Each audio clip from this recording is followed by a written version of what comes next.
Revision everything में एक बार फिर से आप लोगों का बहुत बहुत स्वागत है। तो कैसे हैं आप लोग? आई होप आप सब बहुत ही अच्छे होंगे। देखिए, इसके पहले हम लोग अनुच्छेद 78 तक पढ़ चुके थे। आज हम देखेंगे अनुच्छेद 79 यानी 79 से। तो देखिए, अनुच्छेद 79 यानी 79 में संसद के बारे में चर्चा है। देखिए, अब हमारे संसद के बारे में थोड़ा बहुत कुछ पॉइंट्स देख लेते हैं। देखिए, जो पहला पॉइंट है, संसद भवन का निर्माता एडविन लुटियंस, यानी जो वर्तमान में हमारा संसद भवन है, इसके जो निर्माता थे, निर्माणकर्ता थे, वो एडविन लुटियंस जी थे। उसके बाद है, संसद की जननी यूके को कहा जाता है, यानी कि संसद का जन्म कहाँ से हुआ, पहले संसद कहाँ बना, तो वो यूके यानी यूनाइटेड किंगडम से ही कहा जाता है। और जो पार्लियामेंट बहुत ही चर्चित शब्द है, ये शब्द फ्रांस से लिया गया है, यानी कि जो पार्लियामेंट है ये एक फ्रेंच वर्ड है। उसके बाद है, भारत का संसद भवन नई दिल्ली में स्थित है। वैसे तो ये सबको ही पता है ना कि जो भारत का संसद भवन है ये नई दिल्ली में स्थित है। उसके बाद है, संसद के 3 अंग, यानी संसद के 3 अंग होते हैं, जो कि है लोकसभा, राज्यसभा और राष्ट्रपति। यानी कि अगर संसद से कोई काम होगा तो ये जो संसद के 3 अंग है यही करेंगे। उसके बाद है, लोकसभा तथा राज्यसभा को संसद के 2 सदन कहते हैं। यानी अगर आपसे पूछा जाए कि संसद के 2 सदन किसे कहते हैं, तो वो है लोकसभा एवं राज्यसभा। उसके बाद है अनुच्छेद 80, जिसमें कि राज्यसभा के बारे में चर्चा है। तो अब देख लेते हैं राज्यसभा के बारे में। इसका जो पहला पॉइंट है, इसका विघटन नहीं हो सकता, जिस कारण इसे उच्च सदन या स्थायी सदन कहते हैं। यानी कि देख लीजिए, आपने देखा होगा कि हर 5 साल बाद लोकसभा का चुनाव होता है, आपके अपने राज्य में विधानसभा का चुनाव होता है, लेकिन आपने कभी नहीं देखा होगा कि राज्यसभा का चुनाव हुआ है। यानी कि जो राज्यसभा होता है ये स्थायी सदन होता है, इसका या कभी भी भंग नहीं होता, इसका कभी विघटन नहीं होता है। और कभी विघटन नहीं होता है इसीलिए इसको उच्च सदन बोला जाता है, और हमेशा बना रहता है इसीलिए इसको स्थायी सदन कहते हैं। उसके बाद है, इसके निर्वाचन में जनता भाग नहीं लेती, अतः राज्यसभा का चुनाव अप्रत्यक्ष मतदान कहलाता है। यानी कि देख लीजिए, जो लोकसभा चुनाव होते हैं, विधानसभा चुनाव होते हैं, ग्राम पंचायत चुनाव होता है, यानी इन सब के चुनाव में आम जनता भाग लेती है। लेकिन जो राज्यसभा का चुनाव होता है इसमें आम जनता भाग नहीं लेती है, इसीलिए इसका चुनाव अप्रत्यक्ष रूप से होता है। यानी अगर आपसे पूछ लिया जाए कि राज्यसभा का चुनाव कैसे होता है, तो उसमें अप्रत्यक्ष मतदान होता है। यानी कि हमने जो अपना प्रतिनिधि सदन में भेजा हुआ है वही राज्यसभा के लोगों को या चुनेंगे। उसके बाद है कि राज्यसभा में मंत्रिमंडल नहीं बैठती और न ही राज्यसभा में बहुमत के आधार पर प्रधानमंत्री का चुनाव होता है, अतः इसे द्वितीय सदन कहते हैं। कहने का अर्थ है कि जो मंत्रिमंडल होता है, इसके पहले हमने आपको बताया था कि जो मंत्रिमंडल या मंत्री परिषद होते हैं वो लोकसभा में ही बैठते हैं, वो राज्यसभा में नहीं बैठते।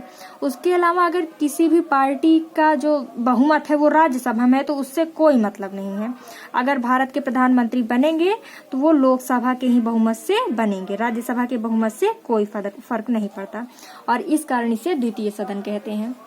यानी कि उच्च सदन क्यों कहते हैं, क्योंकि इसका विघटन नहीं होता, और द्वितीय सदन क्यों कहते हैं, क्योंकि इसके मतलब जो बहुमत होते हैं, राज्यसभा का जो बहुमत होता है इसके आधार पर प्रधानमंत्री नहीं बनते, इस कारण इसे द्वितीय सदन कहते हैं। उसके बाद है, किसी राज्य का व्यक्ति किसी दूसरे राज्य से भी राज्यसभा चुनाव लड़ सकता है। यानी कि आप किसी भी राज्य से हो, आप चाहे तो अपने राज्य से राज्यसभा का चुनाव लड़ सकते हैं या फिर दूसरे राज्य से भी राज्यसभा का चुनाव लड़ सकते हैं। उसके बाद अनुच्छेद 80 का के तहत राष्ट्रपति राज्यसभा में 12 सदस्यों को मनोनीत करेंगे जो कला, विज्ञान, साहित्य के क्षेत्र में निपुण होंगे। देखिए, जब हम आपको राष्ट्रपति जी के बारे में बता रहे थे तो वहाँ पे हमने बताया था कि जो राष्ट्रपति जी होते हैं ये 12 सदस्य राज्यसभा में और 2 सदस्य लोकसभा में मनोनीत करते हैं। तो यहाँ पे भी वही कहा गया है कि अनुच्छेद 80 का के तहत राष्ट्रपति राज्यसभा में 12 सदस्यों को चुनेंगे और वो सदस्य विज्ञान, कला, साहित्य के क्षेत्र में निपुण होंगे और अच्छे होंगे, है ना। उसके बाद अब कार्यकाल देख लीजिए। राज्यसभा के सदस्यों को कार्यकाल 6 वर्ष का होता है। प्रत्येक 2 वर्ष बाद राज्यसभा के 1/3 सदस्यों का निर्वाचन होता है। यानी कि अभी यही हमने आपको बताया कि जो राज्यसभा होता है इसका विघटन नहीं होता है, बल्कि इसके जो सदस्य होते हैं, यहाँ पे इस बात का ध्यान रखिएगा कि राज्यसभा का नहीं बल्कि राज्यसभा के सदस्यों का कार्यकाल 6 वर्ष का होता है। इसलिए अगर कभी आपसे एग्जाम्स में पूछा जाए कि राज्यसभा का कार्यकाल कितना होता है और अगर वहां पे 6 वर्ष दिया है तो आप उस पर गलती से भी टिक मत कीजिएगा, आपका गलत हो जाएगा। जो राज्यसभा के सदस्य होते हैं उनका कार्यकाल 6 वर्ष का होता है और जो राज्यसभा होता है वो स्थायी सदन है, इसका कोई कार्यकाल नहीं होता बल्कि ये हमेशा स्थायी रहता है।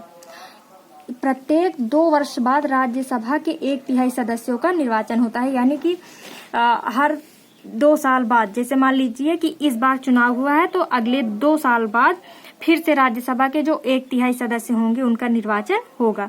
इस हिसाब से देखा जाए तो राज्यसभा हमेशा बनी रहेगी, उसके केवल 1/3 सदस्य ही हर 2 साल बाद वहां से रिटायर हो जाएंगे और मतलब 1/3 सदस्य का निर्वाचन हो जाएगा। यानी कि राज्यसभा बनी भी रहेगी और उसके जो सदस्य होंगे वो टाइम टाइम पे निर्वाचित होते रहेंगे।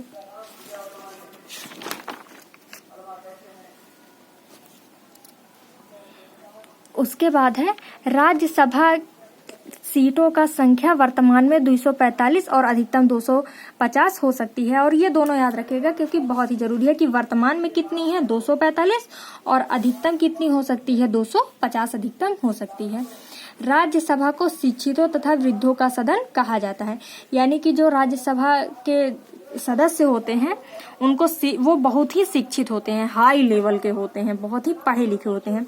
वृद्धों का सदन कहा जाता है क्योंकि वहां पे बहुत सभी आसानी से नहीं पहुंच सकते, वो वहां तक पहुंचते पहुंचते वृद्ध हो जाते हैं, यानी कि कहने का मतलब है कि वो बहुत ही पढ़े लिखे होते हैं। उसके अलावा वृद्ध का अर्थ ये बिल्कुल भी नहीं है कि व्यक्ति बूढ़ा हो गया। वृद्ध से एक हिसाब से आप समझ सकते हैं उसके पास एक्सपीरियंस, उसके पास अनुभव होगा। उसके बाद है राज्यसभा की पहली बैठक 3 अप्रैल 1952 को हुई थी। उस समय इसका नाम काउंसिल ऑफ स्टेट हुआ करता था, यानी जिसको हम वर्तमान में राज्यसभा बोल रहे हैं इसका पहले नाम काउंसिल ऑफ स्टेट था।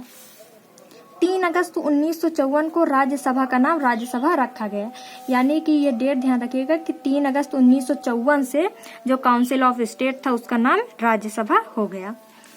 उपराष्ट्रपति राज्यसभा के सभापति होते हैं, यानी कि राष्ट्रपति के जो सभापति होते हैं मतलब राज्यसभा के, वो उपराष्ट्रपति जी होते हैं।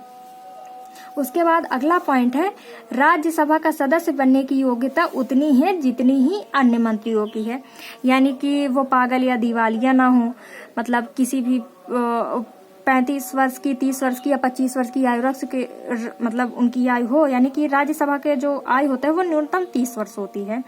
लोकसभा के मंत्रियों की मतलब न्यूनतम आयु 25 वर्ष होती है।